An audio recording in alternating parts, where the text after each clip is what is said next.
Since childhood, I was treated like a horse, forced to run in circles on the grass until I fell down. My father stepped in to stop it. At dinner, I hid under the table. The brothers knocked down the Christmas tree. I was dragged out and blamed as the culprit. They pulled at me and yanked my hair hard. I was furious and turned away from this place. Later, my father found me in the stable. I was sleeping on a haystack, leaning against a foal. He realized I truly loved horse racing. For the first time, he allowed me to try riding. When I galloped on horseback, he showed a proud smile. But tragedy struck. In an ordinary race, I overtook my opponent with perfect timing, but exhausted I fell from the horse. The injury was severe and I could not move. Still, I longed to compete again. Through painful recovery training, my father no longer wanted me to ride. We had a fierce quarrel. I left home angrily and became a riding coach. Every day I trained harder than anyone. My effort drew the attention of the racing committee. They invited me to compete, but demanded I lose 5 kilos in 3 days. I wrapped myself in plastic,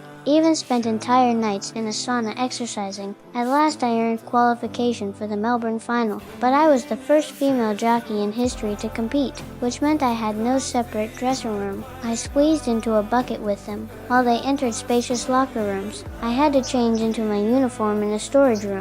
With the referee's signal, the horses dashed forward. I stayed in last place. Everyone was disappointed, but in the final half lap, I suddenly erupted with power. I fixed my eyes on the front. My father shouted excitedly in front of the television. I seemed to hear my family calling. I gripped the reins tightly and began to sprint. At last I overtook all the male jockeys, crossing the finish line first. I became the world's first female champion jockey.